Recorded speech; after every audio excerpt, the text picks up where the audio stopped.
সকলে মহাব্বতের সহিত দুরূদ ইব্রাহিম পাঠ করেন। আল্লাহুম্মা সাল্লি আলা মুহাম্মাদ ওয়া আলা আলি মুহাম্মাদ কামা সাল্লাইতা আলা ইব্রাহিম ওয়া আলা আলি ইব্রাহিম ইন্নাকা হামিদুম মাজিদ। আল্লাহুম্মা বারিক আলা মুহাম্মাদিন ওয়া আলা আলি মুহাম্মাদ কামা বারাকতা আলা ইব্রাহিম وعلى آل إبراهيم إنك حميد مجيد بلغ العلا بكماله كشف الدجى بجماله حسنت جميع خصاله صلوا عليه وآله दिन की सूरज डूब रही है, दिन की सूरज डूब रही है, हम लोगों के सामना रोज महशर क्या जवाब है मुस्तफा के सामना। बलगल उला बिकमालिही कशफद दुजा बिजमालिही हसनत जमीउ खिसालिही सल्लु अलैहि वआलिहि। सुब्हानक ला इल्म लना इल्ला मा अल्लमतना इन्नका अंतल अलीमुल हकीम। अल्हम्दुलिल्लाह। तबनी মদিনাতুল উলুম নুরানী হাফেজিয়া মাদ্রাসার উদ্যোগে আয়োজিত আজকের এই ওয়াজ মাহফিলের সম্মানিত সভাপতি, আমন্ত্রিত উলামা ইকরাম, অত্র এলাকার মুরব্বিয়ানে আযম, সর্বস্তরের প্রাণপ্রিয় ভাইরা, মুরব্বী বাবারা, পর্দার আড়ালের মা ও বোনেরা, আমরা সর্বপ্রথম ওই মহান আল্লাহ সুবহানাহু ওয়া তাআলার দরবারে লাখ কোটি শুকরিয়া আদায় করি, যে মহান আল্লাহ সুবহানাহু ওয়া তাআলা আমাদেরকে কুরআন হাদিসের মজলিসে, উলামা ইকরামের মাহফিলে, জান্নাতের টুকরা বাগিচায় বাআত বা আজমত বা মহাব্বত শামিল হওয়ার তৌফিক এনায়েত ফরমাইছেন। সেই মহান মনিবের দরবারে হৃদয়ের সবটুকু ভালোবাসা উজাড় করে দিয়ে উচ্ছ্বসিত কণ্ঠে, খুশি মনে, আবেগ আপ্লুত হয়ে সকলে জবান খুলে চিৎকার দিয়ে শুকরিয়া আদায় করে বলি আলহামদুলিল্লাহ। ভাইরা আমার, নেক মজলিসে বসা এটাও একটা ইবাদত।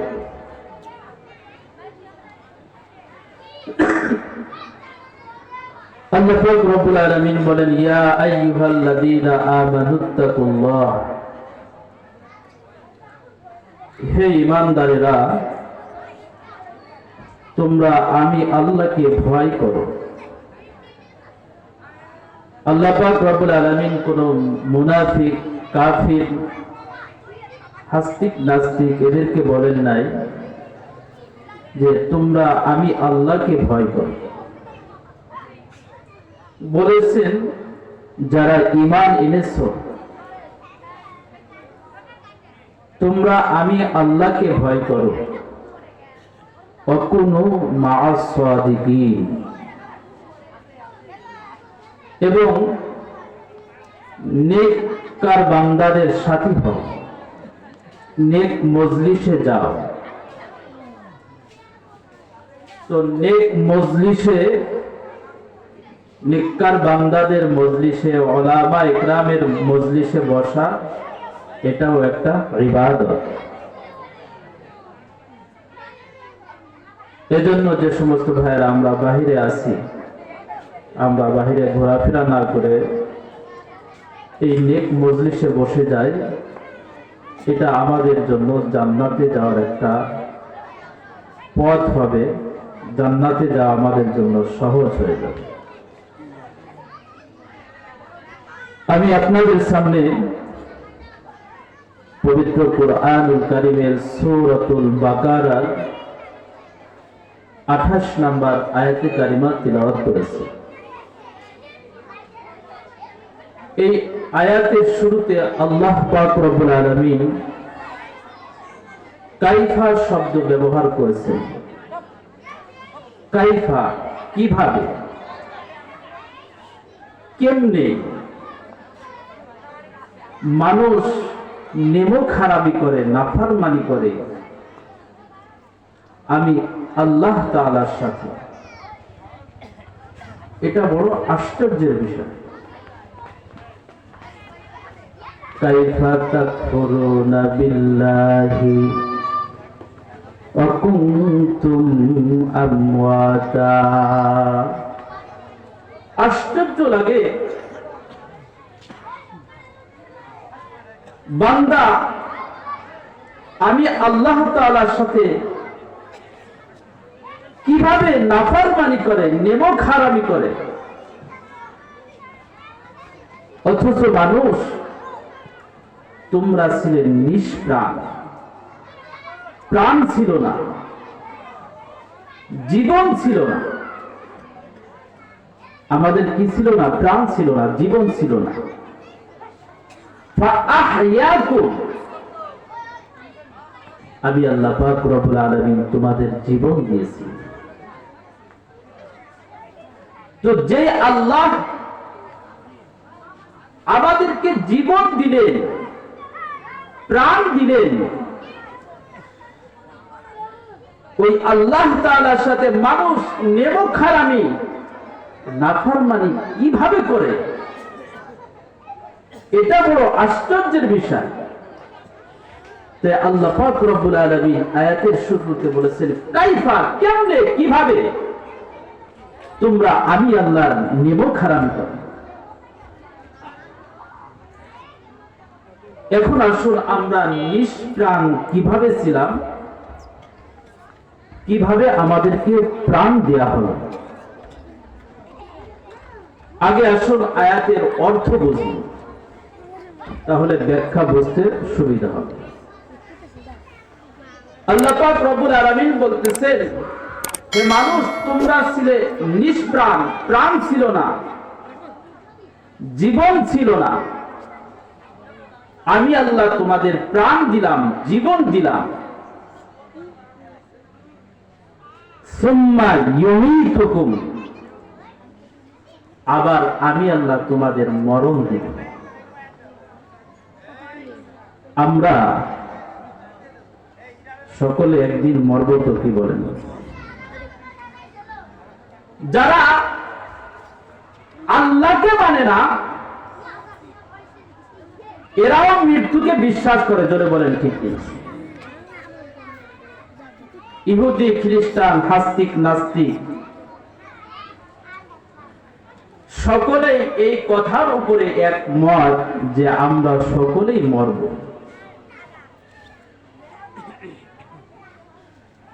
সুম্মা ইউহয়িকুম।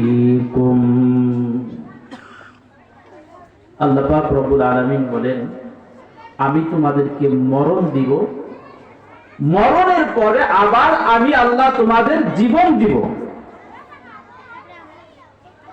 মরণের পরে কবরে আমাদেরকে জীবিত করবেন, এটাকে বিশ্বাস করা। এরপরে আল্লাহ পাক রব্বুল আলামিন কি বলেন, সুম্মা ইলাইহি তুরজাউন। অতঃপর তারই দিকে তোমাদের সকলেরই ফিরে যেতে হবে। কার দিকে? আল্লাহর দিকে। এখন আসুন, আরবি গ্রামার অনুযায়ী এখানে তুরজাউনা ইলাইহি হওয়া দরকার ছিল, কিন্তু আল্লাহ পাক রব্বুল আলামিন তুরজাউনা ইলাইহি না বলে কি বলেছেন? ইলাইহি। আগে বলছেন ইলাইহি, এরপরে বলছেন তুরজাউন। তো আরবি গ্রামার অনুযায়ী তুরজাউনা ইলাইহি যদি হইতো, তাহলে অর্থ হইতো তোমরা সকলে তারই দিকে ফিরে যাবে। আর আল্লাহ যে বললেন ইলাইহি তুরজাউন, অর্থাৎ তারই দিকে, আর কোন দিক নাই, অন্য কোন দিকে যাওয়ার কোন সুযোগ নাই, একমাত্র তারই দিকে রশি লাগাইয়া তোমাদের সকলেরই ফিরে যেতে হবে। এই হলো আয়াতের অর্থ। এখন আসুন আমরা ব্যাখ্যায় যাই। আমরা নিষ্প্রাণ ছিলাম, প্রাণ কিভাবে দেয়া হলো? মানুষ দুইটা জিনিসের সমন্বয়। কয়টা জিনিসের? একটু জোরে বলেন, কয়টা জিনিসের? একটাকে আরবিতে বলা হয় জাসাদ, আর একটাকে আরবিতে বলা হয় রূহ। জাসাদ অর্থ দেহ, আর রূহ অর্থ আত্মা, প্রাণ। অনেক সময় বলে অমুক সাহেব ইন্তেকাল করেছেন, উনি দুনিয়াতে নাই। তো যায় দেখবেন একটা মানুষ শুয়ে থাকলে যেরকম ওরকম শুয়ে আছে। তো বলবেন, আপনারা বললেন যে ইনি দুনিয়াতে নাই, তো শুয়ে আছে। বলে, আরে না, ওনার মধ্যে প্রাণ নাই, রূহ নাই। তাহলে বোঝা গেল শুধু দেহটাকে মানুষ বলা হয় না। ধরে বলেন ঠিক কিনা? আবার শুধু আত্মাকে, প্রাণকে মানুষ বলা হয় না। তো দুইটা জিনিসের সমন্বয়ে একটা মানুষ। আল্লাহ পাক রব্বুল আলামিন বলেন, রে দুনিয়ার মানুষ, প্রথম নম্বর হলো তোমার এই দেহটা আমি আল্লাহ পাক রব্বুল আলামিন যেমন চেয়েছি ঠিক তেমনি বানাইছি। আমার ইচ্ছা মতো তোমার এই দেহটা বানাইলাম। আমি আল্লাহ পাক রব্বুল আলামিন মানুষকে যত সুন্দর করে সৃষ্টি করেছি, পৃথিবীর কোন মাখলুক এত সুন্দর করে সৃষ্টি করি না। মানুষ সবচাইতে বেশি সুন্দর। আল্লাহ পাক রব্বুল আলামিন এক আয়াতের মধ্যে বলেন, লাকাদ খালাকনাল ইনসানা ফি আহসানি তাকওয়িম।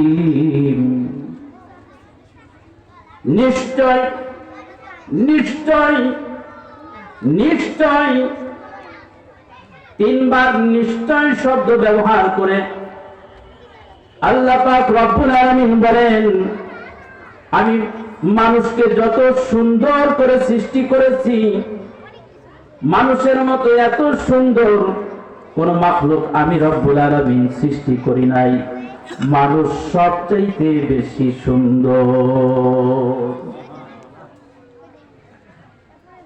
এখন আসুন, আমাদের যে এই দেহটা, এই অবয়ব আকৃতি আল্লাহ পাক রব্বুল আলামিন কিভাবে বানাইলেন, তাও আবার তিনটা অন্ধকারের মধ্যে। মানুষ তিনটা জিনিসের মধ্যে সংমিশ্রিত ছিল। এই দেহটা তিনটা জিনিসের সমন্বয়ে বানানো হয়েছে। একটাকে বলা হয় খাবার, আর একটা জিনিসের নাম হচ্ছে পানি, আর একটা জিনিসের নাম হচ্ছে অক্সিজেন, বাতাস। এই তিনটা জিনিস গ্রহণ করেছেন মা বাবা। মা বাবার রেহেমে পেটের মধ্যে যখন যায়, আল্লাহ পাক রব্বুল আলামিন কুদরতি মেশিন দিয়ে এটাকে নিষ্পেষিত করে রেখে দিলেন। এর সার নির্যাস আর একটা পায়খানা আকারে বের হয়ে গেল, আর একটা প্রসাব আকারে বের হয়ে গেল। মূল জিনিস রয়ে গেল মা বাবার দেহের মধ্যে।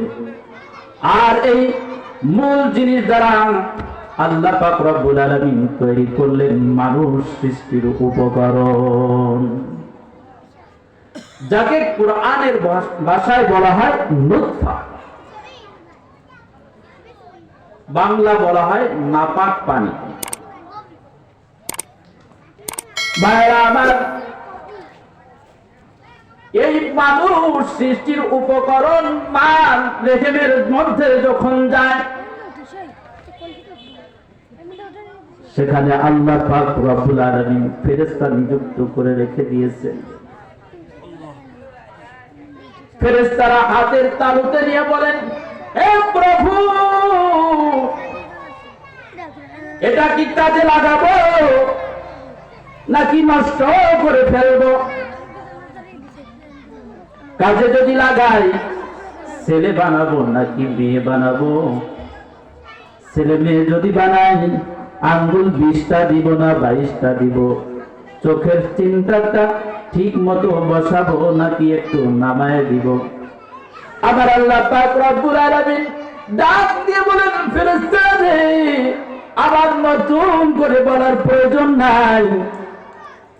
তাকায় দেখো বোর্ডের মধ্যে, সে তার মার রেহেমে যাওয়ার 50,000 বছর আগে আমি আল্লাহ পাক রব্বুল আলামিন তার আকৃতি গঠন করে বোর্ডের মধ্যে লটকায় রেখে দিয়েছি। সেই বোর্ডের নাম কি? লৌহে মাহফুজ। কি নাম? লৌহে মাহফুজ। আল্লাহ পাক রব্বুল আলামিন বলেন, وَكُلَّ شَيْءٍ أَحْصَيْنَاهُ فِي إِمَامٍ مُبِينٍ। আল্লাহু আকবার। আল্লাহ পাক রব্বুল আলামিন বলেন, রে বান্দা, আমি আল্লাহ তোমার আকৃতি গঠন করে লৌহে মাহফুজের মধ্যে লটকায় রেখে দিয়েছি। ফেরেশতারা রে, এখন গঠন করতে যায়া আঙ্গুল 20টা দিবে না 22টা দিবে? চোখের চিন্তাটা ঠিক মতো বসাবে নাকি একটু নামায় দিবে? আবার নতুন করে বলার প্রয়োজন নাই, সেখানে সব কিছু দেয়া আছে। তুমি দেখে দেখে তার আকৃতি গঠন করে ফেলো। আল্লাহ পাক রব্বুল আলামিন ফেরেশতাদেরকে ডাক দিয়ে বলেন, ফেরেশতারা, আর ওই জায়গা থেকে এক মুষ্টি মাটি এনে তার নাভিটা টানাও, যে জায়গা মরণের পরে তার কবর হবে। যেখানে মরণের পরে কবর হবে ওইখান থেকে এক চিমটি মাটি এনে তার নাভিটা বানাও। আল্লাহ পাক রব্বুল আলামিন আলামিন বলেন মিনহা খালাকনাকুম ওয়া ফিহা নুঈদুকুম ওয়া মিনহা নুখরিজুকুম তারাতান উখরা। এই মাটি হইতে তোমাদের জীবন, এই মাটি হইতে তোমাদের জীবন, আবার এই মাটিতে তোমাদের মরণ, আবার এই মাটি হইতে তোমাদের সকলের উঠতে হবে। কবি বাংলায় এভাবে বলেছেন, মাটি হইতে জন্ম নিলাম, মাটি হইতে জন্ম নিলাম, মাটিতে মরণ, মাটি হইতে উঠতে হবে রাখিও স্মরণ। আল্লাহর নবী, বিশ্ব নবী রাহমাতুল লিল আলামিন হাদিস শরীফের মধ্যে বলেছেন, বুখারী শরীফের হাদিস, ফিহা তাহইয়াউনা ওয়া ফিহা তামুতুন ওয়া মিনহা তুখরাজুন। এই পৃথিবীতে তোমাদের জন্ম, আবার এই পৃথিবীতেই তোমাদের মরণ, এই পৃথিবী থেকে আবার তোমাদের আল্লাহর কাছে ফিরে যেতে হবে। ভাইরা আমার, আবার আল্লাহ পাক রব্বুল আলামিন ডাক দিয়ে বলেন, রে দুনিয়ার মানুষ, আমি আল্লাহ তোমার এই দেহটা যেমন চেয়েছি ঠিক তেমনি ভাবে বানাইছি। তাও তিনটা অন্ধকারের মধ্যে। কয়টা অন্ধকারের মধ্যে? আল্লাহ পাক রব্বুল আলামিন বলেন, তিনটা অন্ধকারের মধ্যে আমি আল্লাহ এত সুন্দর করে তোমার এই দেহটা বানাইলাম।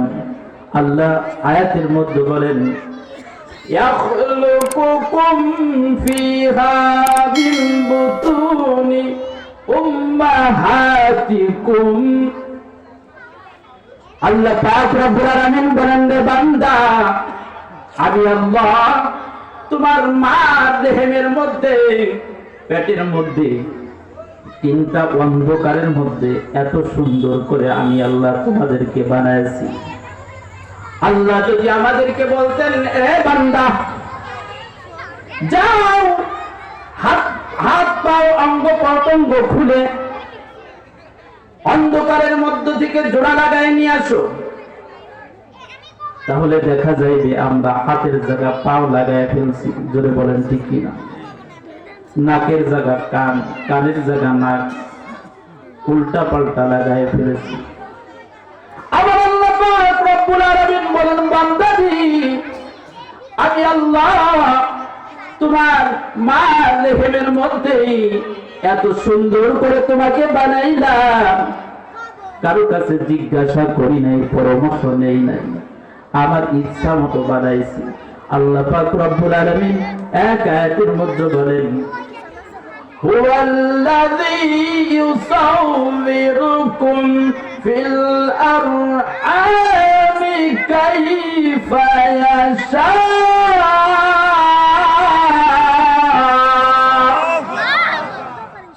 দুনিয়ার মানুষ, আমি আল্লাহ তোমার এই দেহটা যেমন চেয়েছি ঠিক তেমনি ভাবে বানিয়েছি, কারো কাছে জিজ্ঞাসা করি নাই।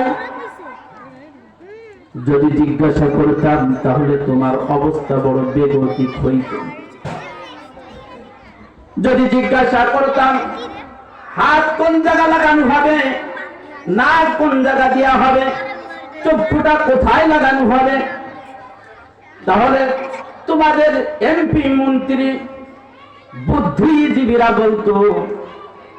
কারণ আল্লাহ পাক রব্বুল আলামিন আমাদেরকে যে সাধারণ জ্ঞান দিয়েছেন, বুদ্ধি দিয়েছেন, এই বুদ্ধি বলে চোখ এখানে হতে পারে না, কারণ এখানে ধুলা বালু যায়, চোখ না নষ্ট হয়ে যায়, কাজী চোখটা খুলে বগলের তরে লটকায় দিন। জোরে বলেন ঠিক কি না? কি জায়গা হতে পারে না, নাকের মধ্যে পোকা মাকড় যায়, ধুলা বালু যায়, কাজী নাকটা খুইলা কাপড়ের তরে রেখে দেন। জিহ্বাটা 32টা দাঁতের মাঝখানে থাকতে পারে না, কারণ জিহ্বা হলো নরম, এই নরম জিহ্বাকে মাঝে মাঝে দাঁতে কামড়ায়। এই জন্য জিহ্বাটা 32টা দাঁতের মাঝখানে থাকতে পারে না। জিহ্বাটাকে পেটের মধ্যে লটকায় দিন, নিরাপদ স্থানে থাকুক। তাহলে তোমার অবস্থা কি হইত? একটা রসগোল্লা খাইতে হলে আগে কাপড় খুলে বগলের তলে ধরা হইতো, ধরতে হইতো যে এটা রসগোল্লা কিনা। জোরে বলেন ঠিক কিনা? যখন দেখবেন এটা রসগোল্লা, এরপরে এটা পচা না ভালো, গন্ধ কিনা ভালো আছে কিনা, এটা যাচাই বাছাই করার জন্য আবার কাপড় খুলে নাকের কাছে ধরতে হইতো। জোরে বলেন ঠিক কিনা? নাক যখন বলবে না খাইতে পারেন ভালো আছে, এরপরে মুখে দিয়া দাঁত দিয়ে চিবাইয়া জিহ্বার কাছে দিতে দিতে রস পড়ে আর রসগোল্লা খাওয়া হবে না। জোরে বলেন ঠিক কিনা? আমার আল্লাহ পাক রব্বুল আলামিন বলেন, বান্দা আমার যেমন ইচ্ছা ঠিক তেমনি ভাবে তোমার এই দেহটা বানাইলাম। কারো কাছে জিজ্ঞাসা করি নাই, চোখ দিলাম উপরে, তাও আবার চোখের মধ্যে ধুলাবালি যেতে পারে। এই জন্য আমি আল্লাহ পাক রব্বুল আলামিন চোখের উপরে একটা অটোমেটিক কভার লাগাইয়া দিয়েছি।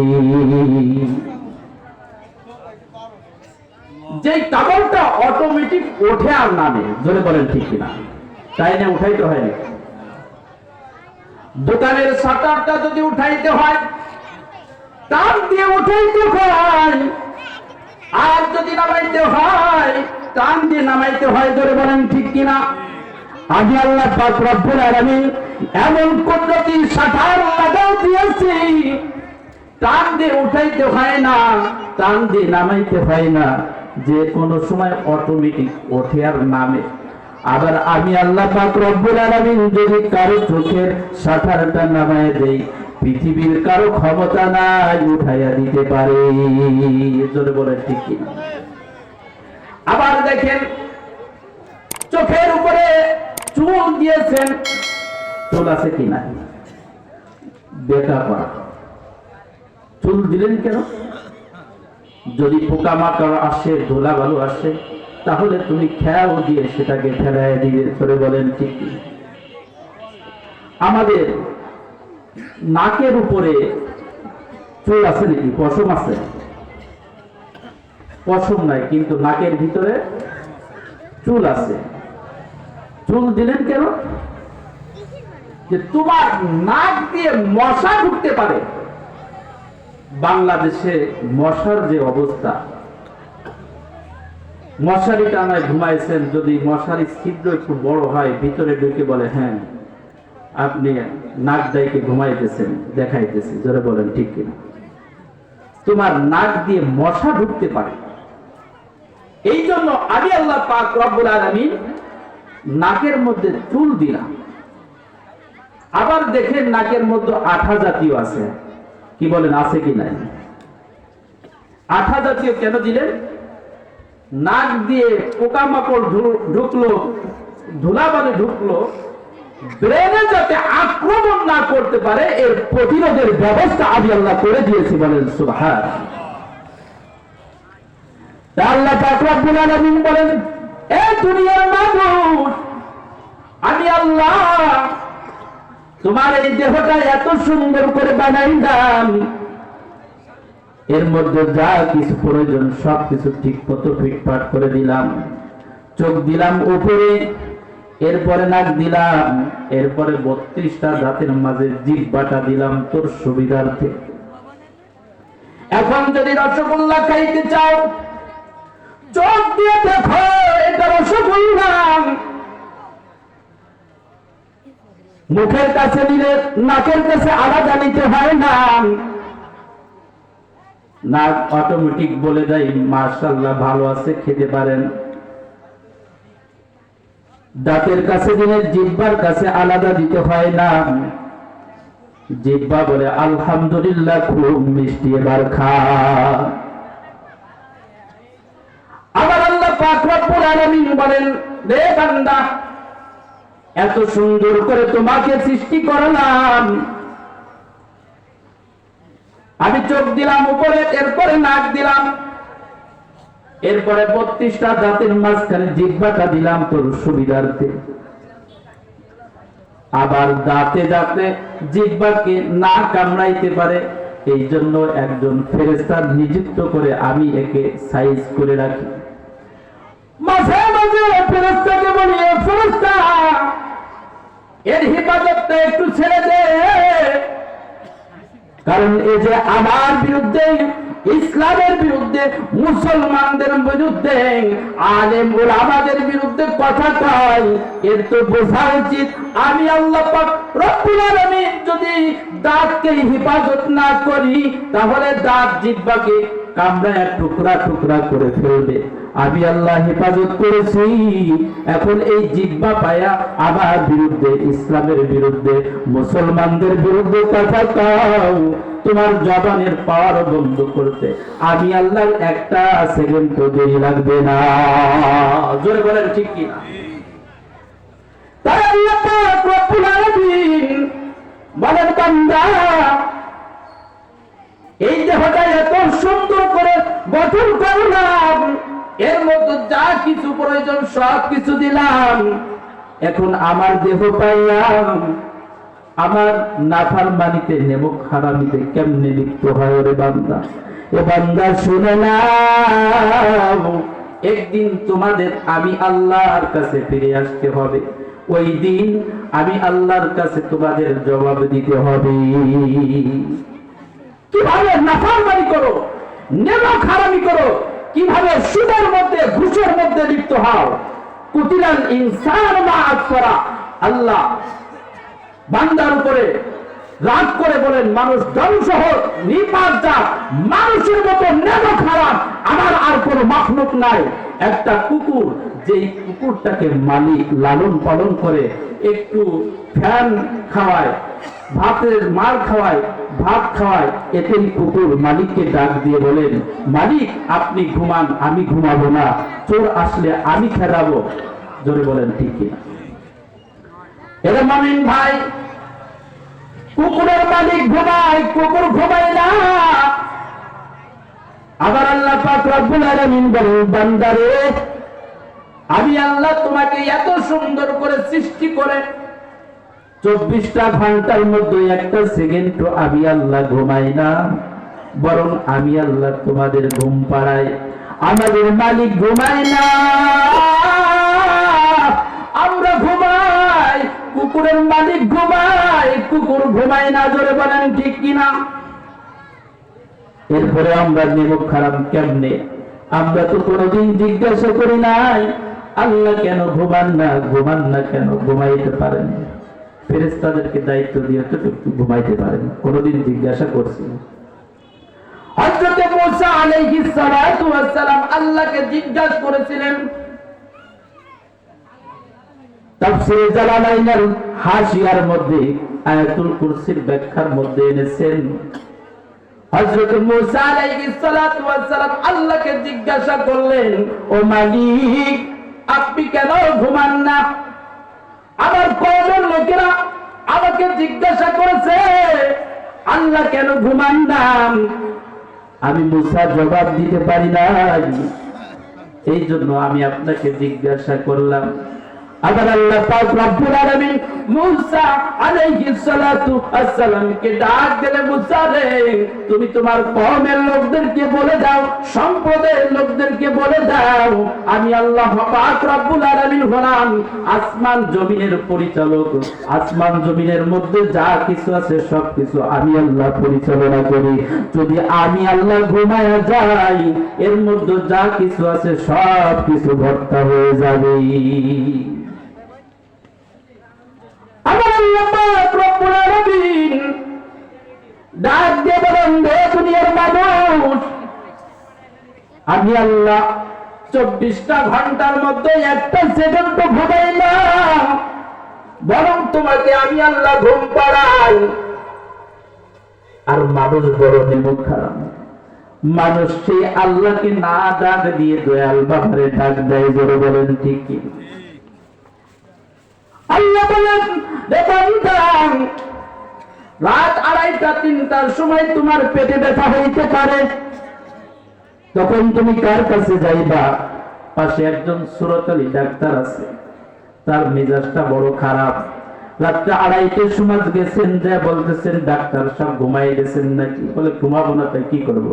আরে আমি পেটের ব্যথায় মরে যাই, আপনি ঘুমাইতেছেন। মরে যান তা কি, আমি ঘুমবার দিয়ে কি তোমার পেটের ব্যথা দেখবো নাকি? জোরে বলেন ঠিক কি? আমার আল্লাহ পাক রব্বুল আলামিন বলেন, ও বান্দা, ওই সময় তুমি কার কাছে যাইবা? বান্দারে, তোমার ডাকে সাড়া দেওয়ার জন্য আমি আল্লাহ পাক রব্বুল আলামিন 24টা ঘন্টার মধ্যে একটা সেকেন্ড ঘুমায় না। আর মানুষ বড় নেমু খারাপ, সেই মানুষ আমাকে না ডাক দিয়ে দয়াল বাবারে ডাক দেয়। সরে বলেন ঠিক কি বলে? আল্লাহর বান্দা রাসূলকে দিয়া গেলেন আল্লাহ গায়েব হইয়া। জোরে বলেন নাউজুবিল্লাহ।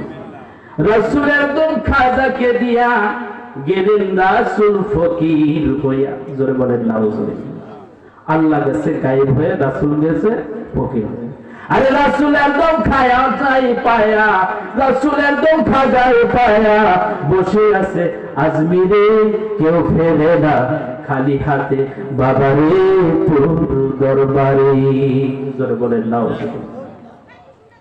আমার আল্লাহ পাক রব্বুল আলামিন ডাক দিয়ে বলেন, রে দুনিয়ার মানুষ, আমি আল্লাহ 24টা ঘন্টার মধ্যে একটা সেকেন্ড তো ঘুমাই না। তুমি কখন আমাকে আল্লাহ বলে ডাক দিবা? আর তুমি এত বড় নেমক খারাপ যে আল্লাহ গেছে গায়েব হইয়া, রাসূল গেছে ফকির হইয়া, বাবা তোর দরবারে কেউ ফিরে না খালি হাতে। তাহলে তো বোঝা যায় আমি আল্লাহ কোন কাজের না। জোরে বলেন ঠিক কিনা? আরে তোমার বলা উচিত ছিল, আল্লাহ তোমার দরবারে কেউ ফেরে না খালি হাতে, বাবা তোমার দরবারে মাটির হাঙ্কি লইয়া দৌড়াদৌড়ি করে, একটু যদি সিন্নি কম পড়ে কিলা কিলির ধম পড়ে। জোরে বলেন ঠিক কিনা?